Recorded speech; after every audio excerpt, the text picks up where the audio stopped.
जय हिंद जय भारत दोस्तों, मैं राम केशवानी स्वागत करता हूं आपके अपने फेवरेट चैनल CS ओवाला पर। और आज की इस वीडियो में बताने वाला हूं income tax less efforts more marks. यानी सर हम क्या ऐसा करें कि हमें अंदर से लगे हम मेहनत उतनी नहीं कर रहे हैं पर मार्क्स हमारे ज्यादा आ जाए, क्योंकि अब तक जो मेहनत करी है उसका बेनिफिट हमको यहां मिलेगा इस पर्टिकुलर वीडियो में।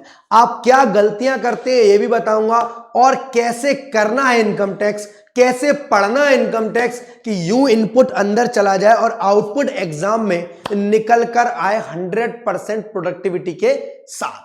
तो दोस्त सबसे पहले, क्योंकि टाइटल है लेस एफर्ट्स मोर मार्क्स, तो मैं आपको वो काम कराऊंगा जिससे आपको मेहनत कम लगेगी और प्रोडक्टिविटी ज्यादा निकलेगी। सबसे पहली बात दोस्त, आप लोग गलती ये करते हो कि आप जब प्रोविजंस को पढ़ते हो तो आपको एज इट इज लगता है कि मैं एज इट इज लिख दूं। ये कोशिश करना अच्छी बात है, बट आप प्रोविजंस को एज इट इज नहीं लिख पाओगे लॉ की लीमन लैंग्वेज में।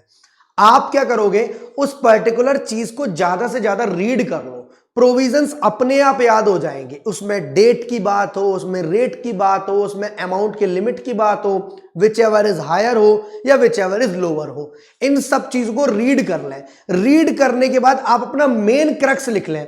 अदरवाइज आपको जो वीडियो नोट्स मिलते हैं उनमें वो क्रक्स लिखे हुए मिलते हैं। एक बार रीड करने के बाद, प्रोविजंस को क्रक्स लिखने के बाद, आपका मेन काम सॉल्यूशन होता है कि क्वेश्चन को सॉल्व करना, जिसमें आप गलती करते हो कि प्रोविजंस आज रीड करते हो, लिमिट्स याद रखते हो और 7 दिन बाद जब क्वेश्चन उठाते हो फिर से प्रोविजन पढ़ना पड़ता है, फिर से लिमिट्स याद रखनी पड़ती है और फिर से डबल मेहनत ट्रिपल मेहनत हो जाती है। और फिर इनकम टैक्स के जैसा अच्छा सा इंटरेस्टिंग सब्जेक्ट हमें थोड़ी सी ऐसा लगता है कि मेहनत ज्यादा करा रहा है और मार्क्स कम दे रहा है, जबकि ऐसा बिल्कुल भी नहीं है। आपको सिंपल सिंपल करना क्या है, सबसे पहले प्रोविजंस को रीड करो। प्रोविजंस रीडिंग, देखो टीचर ने आपको भी रीड कर ही पढ़ाया है, एक एक कर चीजों को इलॉबरेट किया है, एग्जांपल्स दिए, क्लास के दौरान जो भी चीजें माइंड मेकअप में गई हैं उनको बाहर निकालना है। उस 2 घंटे की क्लास को हमें 15 मिनट के अंदर, 20 मिनट के अंदर प्रोविजंस को रीड करना है अच्छे से, बहुत प्यार से। हो सके तो प्रोविजंस को 2 टाइम्स रीडिंग करो। देखो जब आप एक बार करके बात करते हो तब काम नहीं बनता, 3 टाइम्स करो, जैसी आपकी कैपेबिलिटी है, कैपेसिटी है। और जहां प्रोविजंस रीड हो जाए उसके बाद सीधे आप लगा लो क्वेश्चंस, क्योंकि इस क्वेश्चन में आपको पता चलेगा कि सब्जेक्ट पूरा प्रैक्टिकल ही है। ये जिस तरह अकाउंट्स के हम लोग फॉर्मेट देखकर क्वेश्चन को सॉल्व करना शुरू करते हैं, फिर आंसर पहली बार में मैच नहीं होता, फिर दोबारा करते हैं, सेम कॉन्सेप्ट इनकम टैक्स का भी है। और अकाउंट से कहीं हद तक कुछ चीजों में इजी है। कुछ चीजों में इजी क्या है, जहां पर अकाउंट्स में आपको बहुत सारी चीजें याद करनी पड़ती है, या कुछ लिमिट्स याद कर क्वेश्चन शुरू हो जाता है, फिर पीछे की बैकएंडिंग चलती है, फिर लॉजिक चलता है, फिर बैकग्राउंड चलता है कि किसी चीज को एक्सपेंसेस को डिडक्ट कराने को बोला गया है तो उसके पीछे लॉजिक क्या है, और कहीं एक्सपेंसेस डिडक्ट कराने को नहीं बोला गया है तो पीछे लॉजिक क्या है, डिडक्शंस मिलने के पीछे लॉजिक क्या है, डिडक्शंस ना मिलने के पीछे लॉजिक क्या है। वो अलग बात है कि जैसा लिखा है हमें उसी बेसिस पर चलना पड़ेगा, ठीक है। एज इट इज लैंग्वेज नहीं ले सकते, बट प्रोविजन को हमें एज इट इज अप्लाई करना पड़ेगा। तो सबसे पहले प्रोविजंस की रीडिंग करो, 2 टाइम्स 3 टाइम्स 4 टाइम्स जैसे पॉसिबल हो। क्वेश्चंस करो, क्वेश्चन को सॉल्व करने के बाद जहां पर गलती हो रही हो, जिस जगह पर गलती हो रही हो, जिस प्रोविजन में गलती हो रही हो, उस प्रोविजन को लिख लो सिर्फ। यानी अगर आपने पूरा सैलरी का क्वेश्चन किया, इसमें चिल्ड्रन एजुकेशन अलावेंस सही था आपका, टिफिन अलावेंसेस सही था आपका हॉस्टल अलावेंसेस सही था, आपका एचआरए की कंप्यूटेशन सही थी, बट गलती सिर्फ एक जगह पर हो गई थी। गलती सिर्फ एक जगह पर हो गई थी, एग्जाम्पल के लिए ग्रेचुइटी में गलती हो गई थी या आरपीएफ की कैलकुलेशन में गलती हो गई थी, उस चीज को दोबारा पढ़ लो, यही की यही क्वेश्चन सॉल्व हो जाएगा, क्योंकि एग्जाम में ऐसा ही क्वेश्चन आना है जो आपकी बुक्स में है। तो ये चीज आप करो, 2 से 3 घंटे पढ़ाई करो, पर ऐसी करो उसके बाद आप पढ़ा लो किसी को। ये सबसे बड़ा टारगेट रहता है। मेरी पढ़ाई इसी तरीके की हुआ करती थी कि मैं जब पढ़ता था जिस सब्जेक्ट को, तो कोशिश करता था किसी को पढ़ा लो बस, और वो टारगेट सफल हुआ। तो सबसे पहली बात, प्रोविजंस को रीड के बिना आप क्वेश्चन नहीं लगाना, 2 टाइम्स कम से कम रीड करना।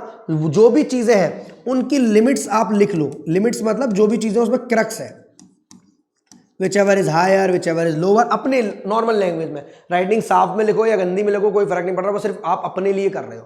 क्वेश्चंस उठाओ और सॉल्व कर दो। सर कितने क्वेश्चंस करना जरूरी है कि हमारा इनकम टैक्स ओवरऑल रिवाइज हो जाए या हम पासिंग मार्क्स ले आए? तो दोस्त, अगर आप पूरे इनकम टैक्स के 100+ बड़े क्वेश्चंस कर लोगे, बड़े क्वेश्चंस का मतलब वो जो आपके CS एग्जीक्यूटिव मॉड्यूल में दिए हैं, या प्रीवियस ईयर क्वेश्चन पेपर्स में आए हैं, या मैं ड्यूरिंग द क्लासेस कराता हूं, या फिर आपको डीपीपीज में मिलते हैं। तो इन क्वेश्चंस को अगर आप सॉल्व कर लोगे, 100+ क्वेश्चन सभी चैप्टर्स के बता रहा हूं दोस्त, इसमें 5 हेड्स ऑफ इनकम भी कवर है, क्लबिंग भी कवर है, टोटल इनकम टैक्स भी कवर है, डिडक्शंस भी कवर है। अगर 100+ क्वेश्चन कर लोगे तो कॉन्फिडेंस एक जबरदस्त आ जाएगा। और 100+ क्वेश्चन का करने का मतलब क्या है, अगर आप डेली 5 क्वेश्चन भी करते हो, या फिर 3 क्वेश्चन भी करते हो, या फिर 4 क्वेश्चन भी करते हो, नहीं 5 क्वेश्चन मैक्सिमम टारगेट है और 3 क्वेश्चन मिनिमम टारगेट है, 3 से 5 क्वेश्चन के बीच में करते हो तो 20 से 25 से 30 दिन के अंदर ये आपका पूरा का पूरा सिलेबस कंप्लीट हो जाएगा। और ये सॉफ्ट टारगेट बता रहा हूं मैं, ऐसा नहीं बोल रहा हूं सिर्फ पूरे दिन में आपको इनकम टैक्स ही पढ़नी है, इसके अलावा कॉर्पोरेट अकाउंटिंग भी है, फाइनेंशियल मैनेजमेंट भी है,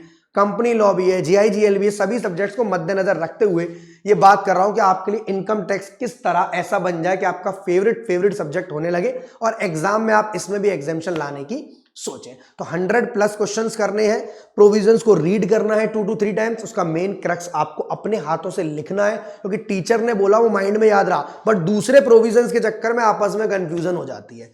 क्रक्स मेन लिखें, उसी दिन क्वेश्चन को सॉल्व करें, और अगर बड़ा क्वेश्चन है तो कहां गलती हो रही है फिर दोबारा से लिखें, जहां पर गलती हो रही है सॉल्व करने के बाद आफ्टर सॉल्विंग क्वेश्चन